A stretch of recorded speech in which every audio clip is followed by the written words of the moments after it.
Okay, good evening everyone, and thank you for joining us. A very warm welcome to our webinar this evening. Thank you for tuning in. This evening's topic is hip osteoarthritis treatment. My name's Phil and I'll be your host for this evening.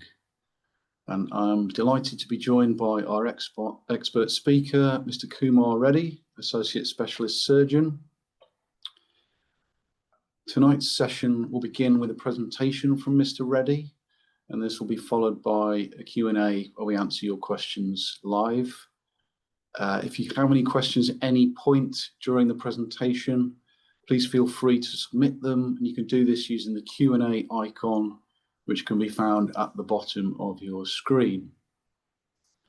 You're welcome to ask your questions anonymously, or you can include your name. But we should point out that if you do include your name, the session has been recorded, so any names shared may be visible in the recording. And to help us get through as many questions as possible during the Q&A, please keep your questions brief.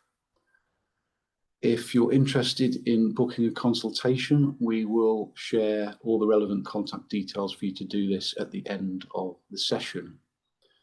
Now, without further delay, I will hand over to our expert speaker, Mr. Reddy. Right. Good evening, everyone. Thank you so much, Phil, for the introduction.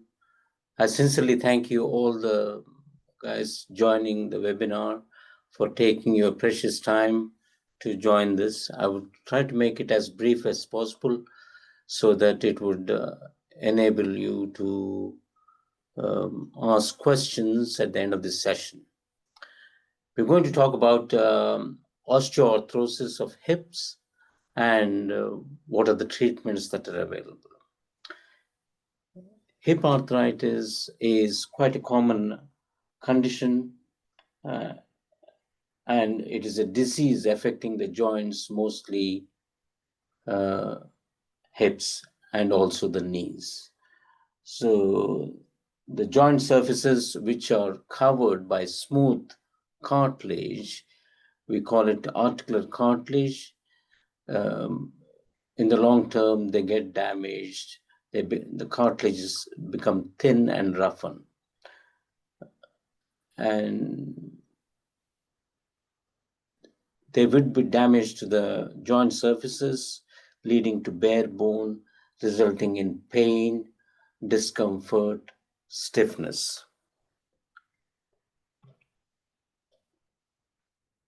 And these are my disclosures. I'm one of the surgeons at East Kent Hospitals, where my NHS practice is largely at Kent and Canterbury.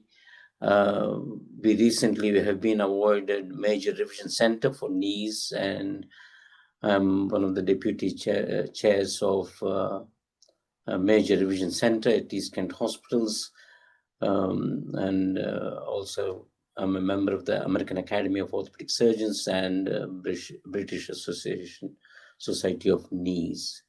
My main interest is hip and knee orthoplasty, and also I also have special interest in doing revision hips and knee revision surgeries. The others include partial knee replacements, which are unicompartmental knee replacement, both medial and lateral. And also I do patellofemoral replacements. In addition to this, I also do keyhole surgeries when there are meniscal tears in the form of meniscectomies or meniscal repairs.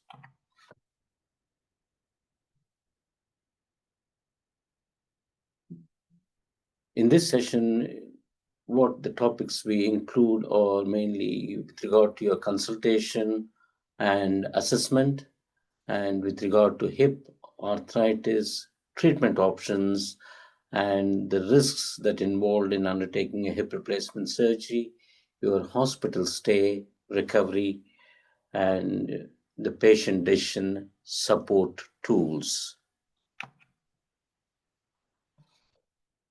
When you got a lot of pain and discomfort, it is reasonable for you to make a consultation with an orthopedic surgeon so that it can take the history of symptoms and also examine you with regard to your range of movements, muscle strength, and also to discuss with you what are the suitable treatments that he can offer with a view to relieve your pain and to also improve your quality of life.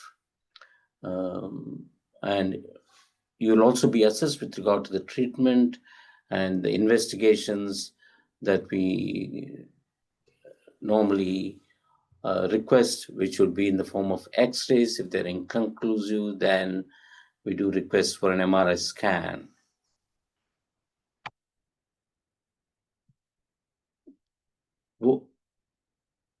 I've explained to you earlier that what is hip arthritis. It is a wear and tear of the joint. Your hip joint is made of the top end of the thigh bone called the femoral head, which articulates with the socket that we call it as an acetabulum, which is in the pelvic bone. So when the articular cartilage, which is a smooth surface, if it is worn out, then they become thin, roughen, and the areas can be damaged, leading to pain, discomfort, and stiffness.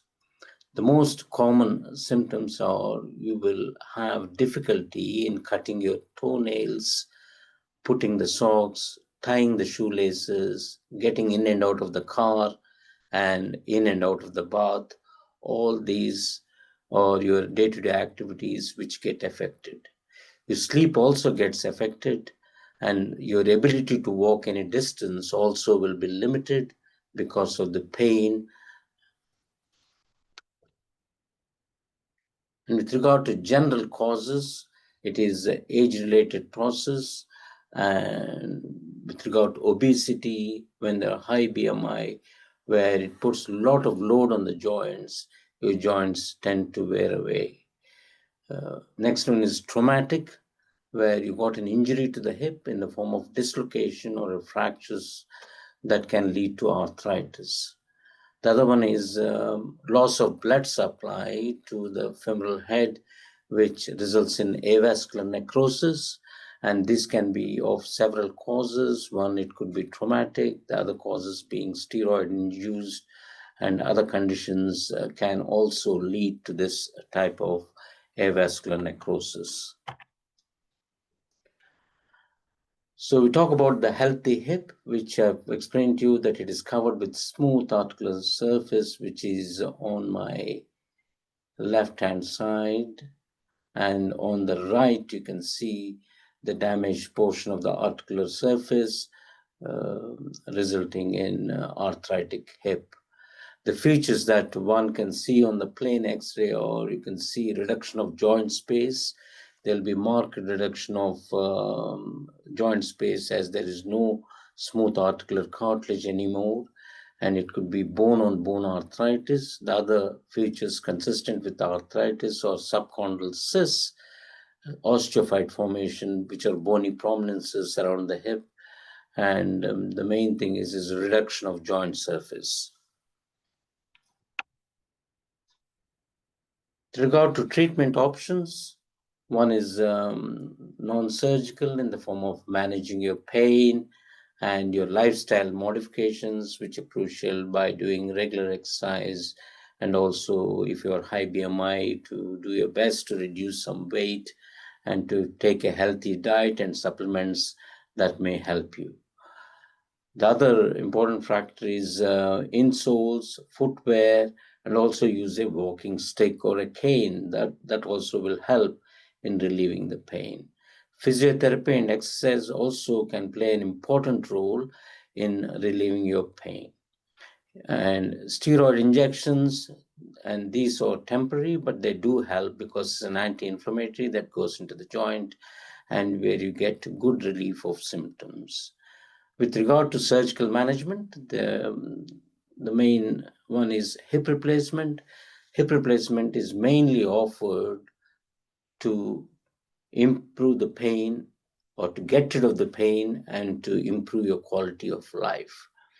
The hip replacement I can show you in this picture. This is the socket. I hope you all can see. This is the socket embedded into the pelvic bone, and you get a liner on top of it where you can see the whitish plastic that is going inside the shell. And this is what we insert into the thigh bone. We make a slot into the thigh bone, and then you broach it with sizes, and then whatever size that fits in to give stability of the hip, then we insert into the thigh bone. So this, again, you put in a femoral head onto the top of the thigh bone, and this one articulates with the acetabulum, which is the socket.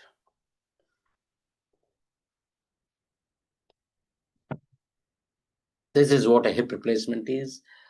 We used to do hip resurfacings in the past, but we're not doing here at the moment because of the metal on metal bearings. It can cause metallosis and pseudotumors. And the other one is orthodesis, which people used to do in olden days for infections like tuberculosis and other conditions when the hip replacements were not available.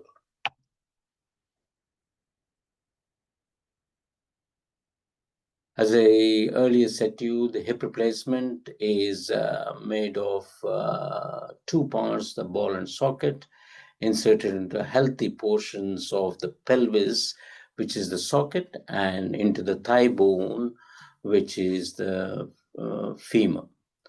The aim is mainly to relieve the pain, to improve the quality of life, and for you to enable to get back to your routine, normal, and non-impact sporting activities.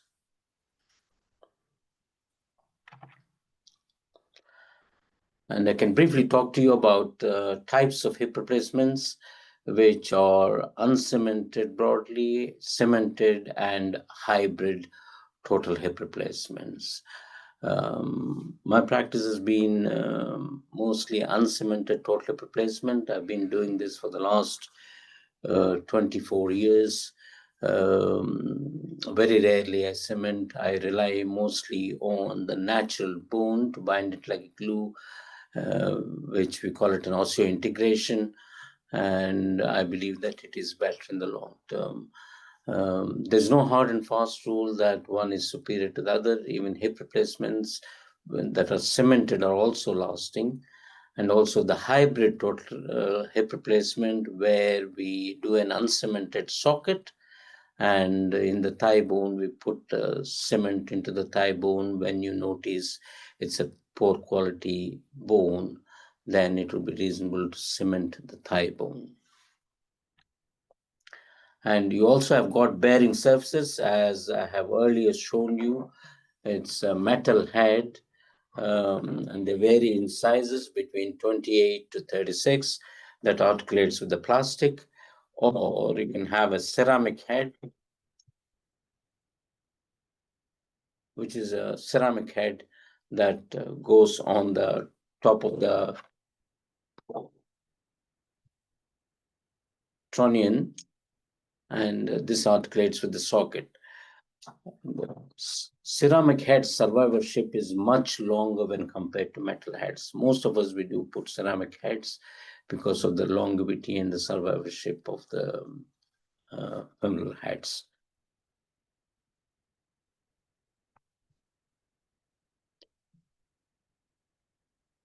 With regard to risks of joint replacement surgery, during surgery, there can be an injury to the vessel or a nerve, or damage to the tendon or ligament. We do by spare approach, where we don't cut any piriformis tendon. So it's minimally invasive surgery, and we go between the planes and do the hip replacement. With regard to recovery, during recovery, there can be wound problems, There can be infection. Again, I'm pleased to inform you that the infection rates in this particular hospital is much less when compared to any other national health hospital. And you can develop clots in the veins of your leg that can migrate into the lung.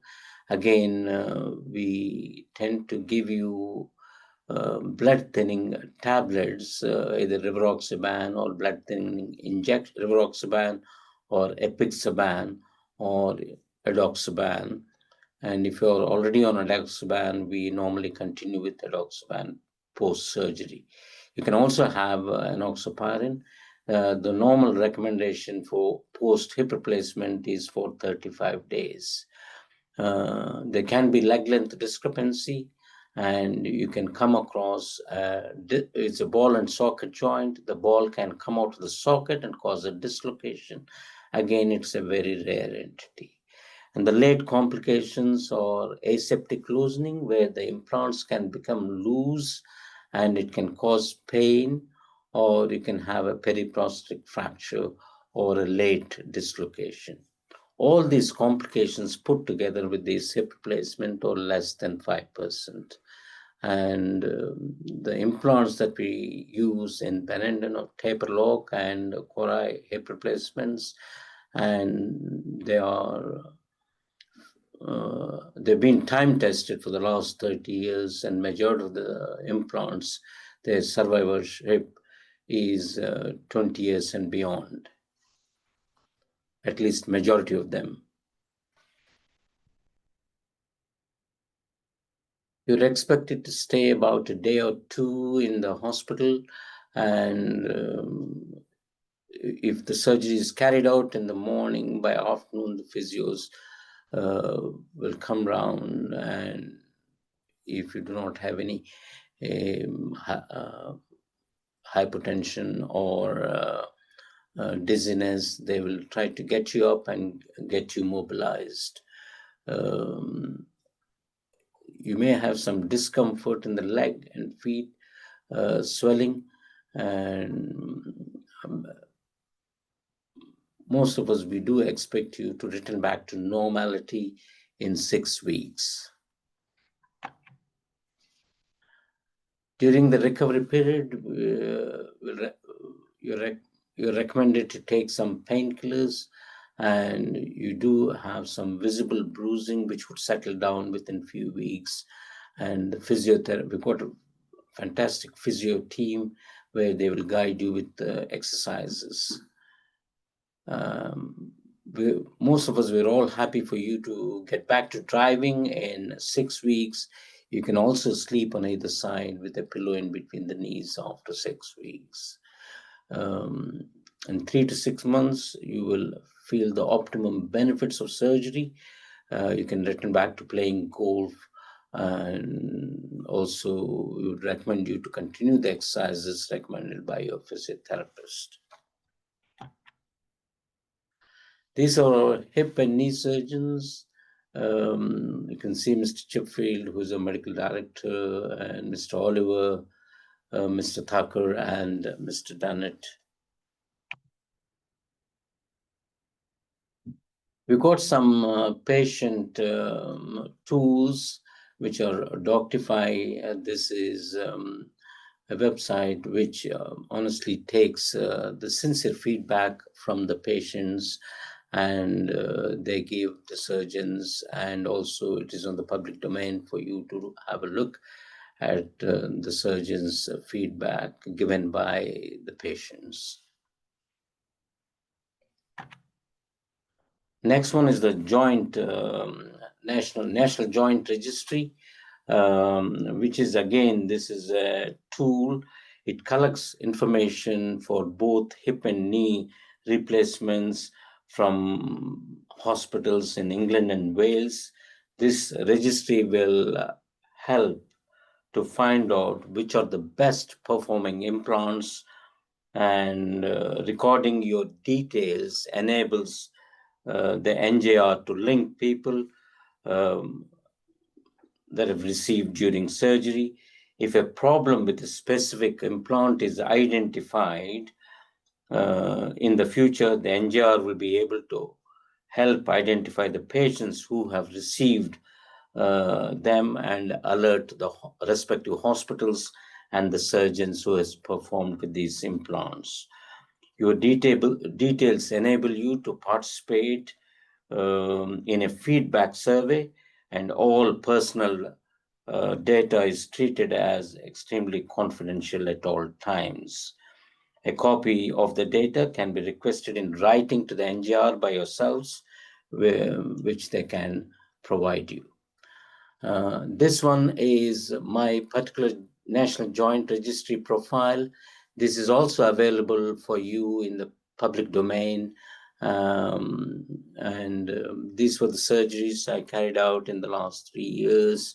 And you can see the national average on the right and the procedures I carried out by myself. And with regard to primary hip replacements, the national average is about 131.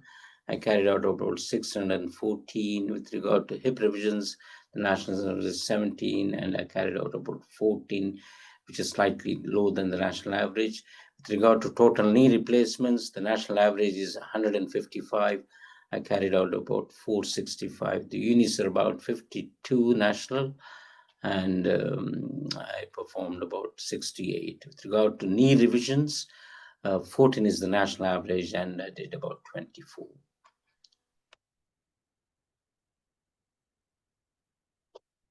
We talked about the National Joint Registry. And thank you so much for listening to this webinar. And I would be delighted to take some questions, and I'll pass it on to Phil. Okay, thank you, Mr. Reddy. Lots of useful information to digest there. And I think we can now take some questions from our attendees. So it's worth, before we begin on the questions, it's worth me mentioning that on this slide you can view pricing details, and that we're pleased to offer free hip pain consultations for a limited period only, as it mentions on that slide there. So moving on to your questions. Firstly, we have one from Dawn, who asks, what does an obliterated cartilage mean? Dawn, with regard to obliterated cartilage, is when you got a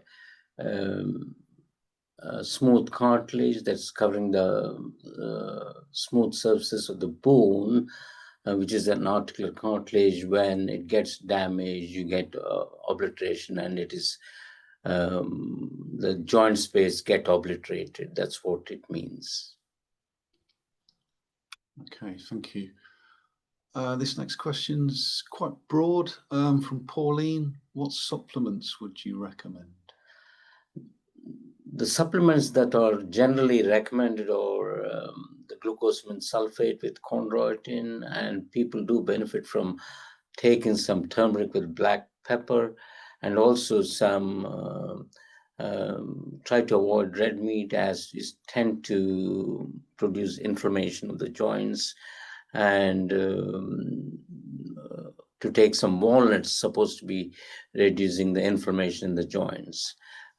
These are the things, by and large, people do take glucosamine sulfate with chondroitin and cod liver oil tablets. Okay, thank you, Mr. Reddy. I think you may have touched upon this briefly in the presentation, but we have Steve here who asks, how soon after surgery can I play golf? We normally recommend you to take up the golfing activities within 8 weeks to 3 months. 3 months would be the ideal time, so that you would have got the optimum benefit from replacement, and it would be reasonable for you to get back to golfing activities. Okay, thank you. An ideal follow-up question here. From David, you mentioned impact activities. What sporting activities would be inadvisable? For example, would tennis be okay? I mean, impact activities, again, these are artificial joints. These are subjected to wear and tear. So that's why we are apprehensive for you to get back to vigorous sporting activities like squash, back to football and rugby.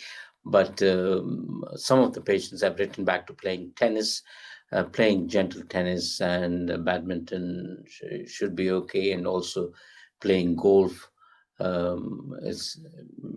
You're allowed to do it.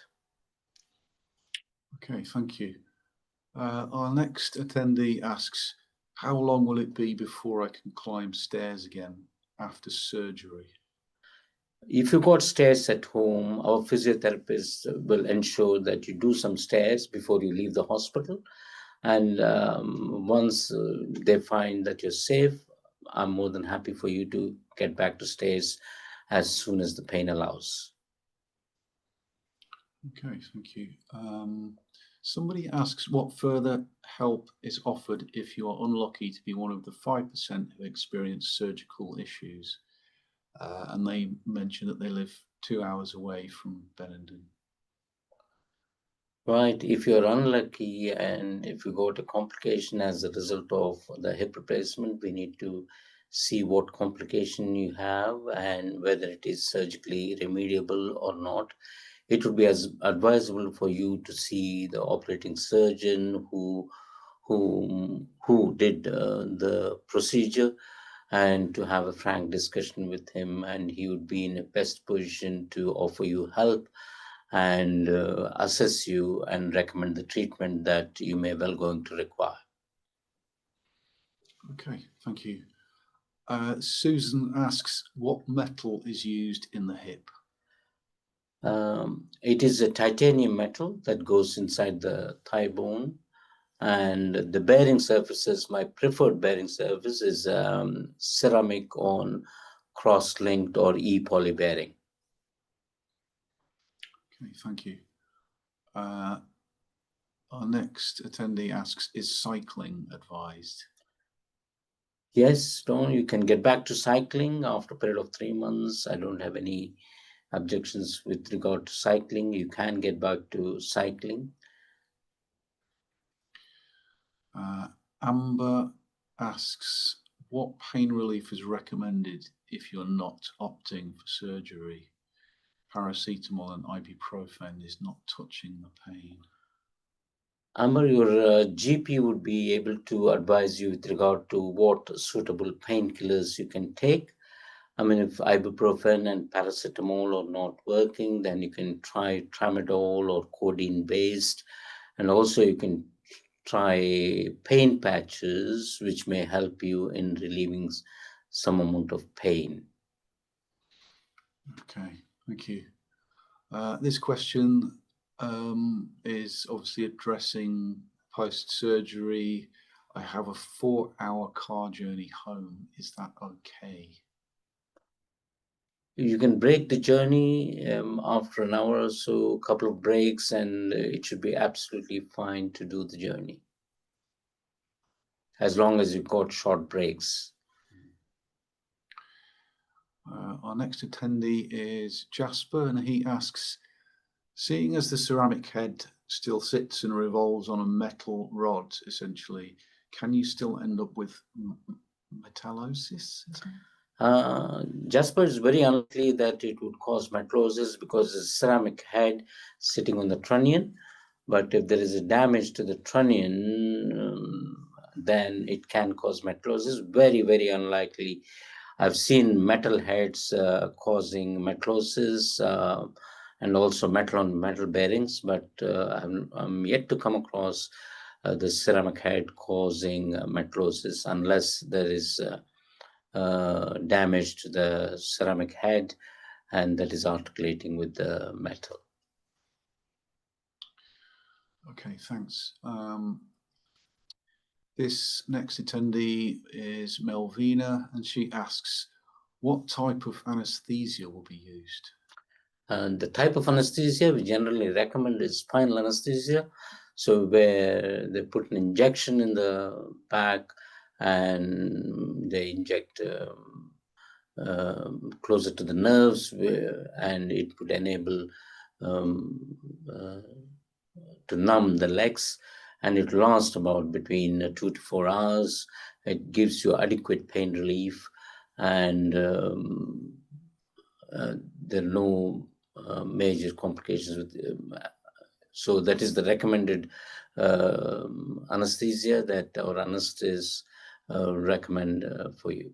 And they will also give you, in addition to this, some sedation so that you won't hear any noises, or surgeons using the saw and the hammer during surgery. Okay, thank you.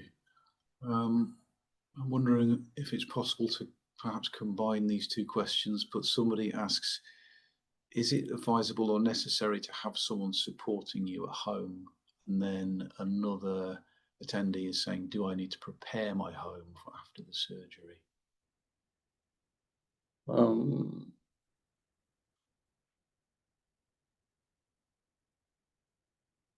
So I guess one address is, is it advisable or necessary to have someone supporting you at home? I think it is. It's a valid question, and I think it would be safer and better if you got somebody at home to look after you in the first 2 weeks. Once when we do the hip replacements, it's like you developing confidence and getting back to normality. So it's like learning to walk again. So if you develop that confidence, as soon as you develop confidence, majority of the patients within 3 to 4 weeks, they get rid of the crutches. By the time we see them in the clinic in 6 weeks, most of them would have got rid of the crutches and walk without any walking aid. I think it is it would certainly help if you got somebody at home to look after you in the first 2 weeks. Okay. The next attendee is Alan, who asks, following an initial consultation and any MRI or scans, how quickly can you be given an operation date? Following an initial consultation, your consultant will be asking you for plain X-rays for a standard hip arthritis. However, certain cases where you have got immense pain and the X-rays do not show that significant evidence, it would be reasonable for the consultant to request an MRI scan to see whether there's any marrow edema around the hip or the socket. And it depends on with regard to operation date, whether you're coming on as a private patient or through the NHS. We do have an NHS waiting time of about 18 weeks. I hope I've answered the question correctly. This next person is asking, after leaving the hospital, is it possible to have further physiotherapy at Bennington? You're normally given 3 sessions of physiotherapy nowadays for rehab, and our physiotherapists will go through with you the type of exercises that you're supposed to do at home, and they will see you at Bennington if you're closer to Bennington, that if you can travel for another 3 sessions. If not, they will do video links, and also the Bennington will be able to arrange you locally where you're staying if it is inconvenient for you to travel all the way along to Bennington. They will arrange 3 sessions. Okay, thank you, Mr. Reddy. I think this is a follow-up question on supplements. This person says, a question about supplements. I take CBD and vitamin B12, but I have to stop taking them 2 weeks pre-surgery. Yet I can take my prescribed medication all the way to the day of the operation. Why is this, please? I'm sorry, I'm not able to answer that question. We normally carry, you can take CBD and things unless your GP or somebody told you not to take it, or they may be interfering with the blood thinners. They might ask you to stop it, like turmeric and things you're not supposed to take when post-surgery, because of you're on blood thinners for a period of 35 days to prevent any clots happening. That may be one of the reasons for you to be advised to stop. Okay, thank you. And this person's obviously got a very specific amount of steps that they need to go up in their house. So they say post-surgery, obviously, will I be able to go up about 15 steps as soon as I get home? You would be, it would be difficult because of the pain that you experience, because you're going to stay in the hospital for a day or two. And if somebody could get a bed downstairs, it'll be good. But if you still would like to do the steps, I would advise you to take one step at a time and gradually go up the stairs to do at home. But you should be able to tell your physiotherapist while you stay in the hospital, and they should be able to make you practice to do the steps before you leave home. Okay, thank you. Pauline asks another question. Can you swim breaststroke following total hip replacement? Some of the surgeons do allow, and I'm one of the surgeons who I would say to go for the breaststroke, but some of the surgeons, they're apprehensive because the breaststroke is you're advised not to do it because of the risk of dislocating the hip. So if you put enormous forces through the hip while doing breaststroke, there's a good chance it may pop out, which you do not want. Okay, thank you. A few further questions here. Eileen asks, is it possible to use arthrosamid for hip arthritis? Arthrosamid for hip arthritis, we're not licensed yet. We're only licensed to give in the knees. This is a hydrogel polyacrylamide injection, but we're not licensed in UK to give in the hip arthritis until recently. Okay, thank you. Teresa asks, would a steroid injection help my hip pain? It will certainly help in relieving your hip pain, but it's only a temporary measure. It's not a curative. It's an anti-inflammatory, which at majority of the times it can give you great relief for about 6 weeks, and you will be back to square one after that. Okay, thank you. Just had some more questions coming in. What signs or symptoms should I look for which may indicate a problem? The main symptoms are the pain and stiffness in the joint. And you will find it, as I said to you, as said earlier, that you may struggle to cut the toenails, to put the socks, tie the shoelaces, and even turning in bed would be very uncomfortable. It keeps you awake. And also getting in and out of the car, in and out of the bath would be extremely challenging. Okay, thank you. We have another question here. After having one total hip replacement, what are the best measures to protect the other hip for as long as possible? Again, modifications to your life. I mean, if one is overweight, just to get the weight down, to maintain that weight, and in order not to load the other hip. These are the measures. And also, once we do the hip, your load can be transmitted equally between the two hips, which again takes the load off the other hip. When your hip is arthritic, you tend to load the other hip because you do not have that much pain. So, and also regular exercise would certainly help in, and also strengthening your gluteal muscles and quadriceps muscles also will aid with regard to you not having the other hip. Okay. Thank you. This is quite a detailed question, but it's an interesting one. So Jasper asks, Is hip replacement technology, artificial hip materials, quality, capability, strength and longevity, as well as digital planning and placement, getting much more advanced by the decade? And if so, as such, presumably it is much better to put it off as long as possible, natural hip condition dependent, to benefit from the better future hips. If you can tolerate the pain, I would always tell everybody to hold off till your pain gets worse and your quality of life is getting affected.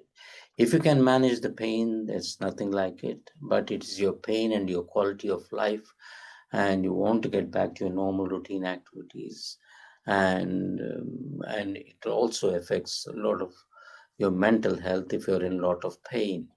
So it's even young patients, when there is evidence of arthritis on the plain X-rays or MRI scans, and your symptoms are consistent with arthritis, it would be advisable for you to have a joint replacement surgery. Okay, thank you, Mr. Reddy. I think we have exhausted all the questions. If you could move to the final slide for me, please. Perfect.